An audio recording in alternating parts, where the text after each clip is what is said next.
안녕하세요. 이코노미스트 홍춘욱입니다. 이번 시간에도 유튜브 시청자분의 질문에 답하는 시간이 되겠는데요. 어떤 질문이 왔냐 하면 최근 이란과 미국 사이의 갈등이 증폭되고 미국이 이란 장성을 폭사시킨 데 이어서 이란으로 추정되는 나라에서 이라크에 있는 미군 기지 또는 미군 시설을 향해서 미사일 공격, 로켓 공격이 있었다라는 뉴스가 나면서 금융시장이 크게 흔들리고 유가도 급등하고 있습니다. 이게 우리 경제, 세계 경제에 어떤 영향을 미칠 것인가에 대해서 살펴볼까 합니다. 그림 한번 보시죠. 최근 들어서서 국제 유가가 가파르게 상승하는 것을 금방 발견할 수가 있습니다. 국제 유가가 최근 들어 이렇게 급등하게 된 이유는 여러분 다 아시는 것처럼 이란에 대한 미국의 선제 공격, 정확하게 말하자면 이라크를 방문한 이란의 고위 관계자를 폭사시킨 데에 따라서 정치적인, 군사적인 갈등이 증폭되면서 유가가 상승하고 있습니다. 자, 드론 폭탄. 정말 말만 들어도 무섭습니다. 자, 그런데 전쟁이 만약 발생한다면, 이건 뭐 안 벌어지길 바라야 되는데요. 일단 이란과 미국 사이 전쟁이 벌어진다면 누구나 다 아는 것처럼 미국이 이길 겁니다. 근데 그렇다 하더라도 국제 원자재 시장에는 충격이 불가피합니다. 그림 한번 보시죠.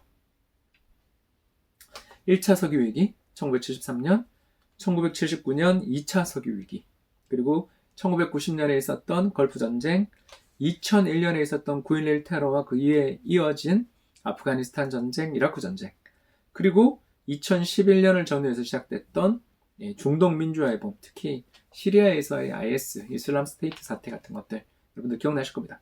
그때마다 국제유가는 급등합니다.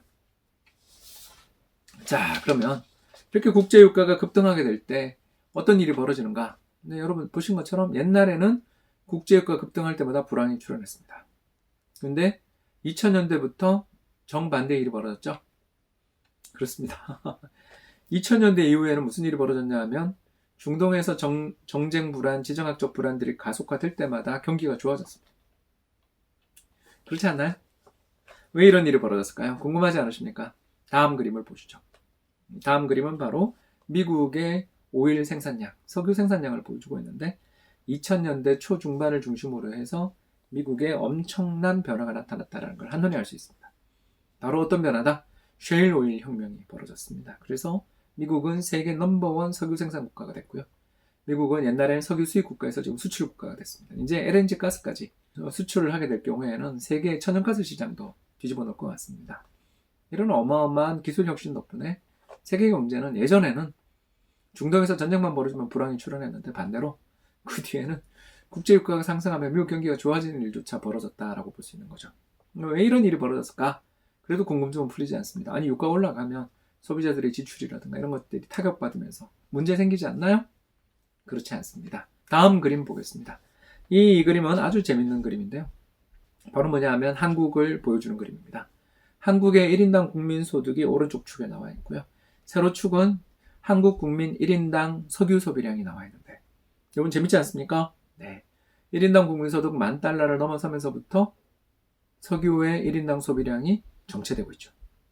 왜 이런 일이 벌어질까요? 이걸 저희들 경제학에서는 쿠즈네츠 커브라고 부르는데요. 별거 아닙니다.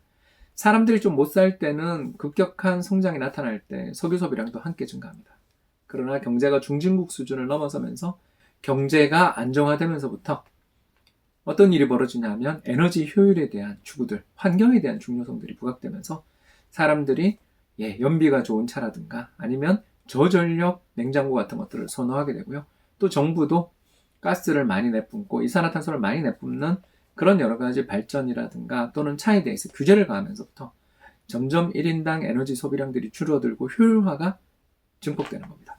결국 중국이 어마어마한 이산화탄소들 뿜고 미세먼지들 뿜고 있는 것은 그들이 아직 못 살기 때문이다 라고도 볼 수 있는 것 같고요. 언제 중국이 바뀔지 걱정스럽습니다만 아무튼 희망은 조금 있다고도 볼 수 있는 그림입니다. 이 그림에 대해서 계속 이야기하자면 결국 세계 선진국들은 점점 석유에 대한 의존도들을 낮춰가는 방향으로 경제가 발전하고 있다는 것을 알 수 있는 거죠. 이 모든 사실을 종합한 그림이 다음 그림 되겠습니다. 다음 그림은 파란 선은 미국의 소비자 물가, 빨간 선은 국제유가 상승률인데 석유 위기 때마다 유가가 상승하는 것을 한눈에 알 수 있는데 옛날에는 석유 위기가 발생하면 미국 소비자 물가 상승률이 10%씩 높아졌는데 2000년을 전후한 시기부터는 점점 더 소비자 물가 상승률이 둔화돼서 이라크 전쟁 때는 3%, 그리고 중동 민주화 때는 3%를 밑도는 물가 상승이 나타났습니다. 왜 이런 일이 벌어졌는가? 이제 이유 두 가지 아시겠죠? 첫 번째, 중동에만 석유가 생산되는 게 아니다. 미국에서 증산하면 된다. 이게 첫 번째로 석유 가격의 탄력을 예전보다 낮췄고요. 두 번째는 뭐죠? 전 세계 선진국들이 석유에 대한 의존도들을 계속 낮춰나가고 있는 과정에서 석유 가격 상승이 경제에 미치는 영향도 갈수록 줄어들고 있다고 볼 수 있겠습니다. 그러다 보니 세계 경제에 미치는 충격은 일시적으로 끝나고 오히려 국제 유가가 급등한 다음에 그 이후에 조정이 나타나게 될 때 경제가 V자의 회복들을 보이는 경우들이 종종 나타났다. 이렇게 설명을 드릴 수가 있겠네요. 물론 이런 모든 전망에도 불구하고 중동에서 전쟁 안 나기를 바라고요. 왜? 전쟁 나면 수많은 무고한 인명들이 쓰러질지도 모르고요. 특히 이란 뒤에 러시아가 있잖아요. 그렇기 때문에 이게 자칫하면 세계 3차 대전으로 비화될 수 있다는 걱정을 하게 되는 마음은 동일할 것입니다.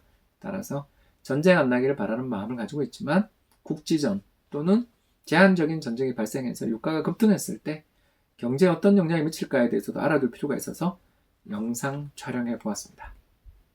지금까지 시청해 주셔서 대단히 감사합니다.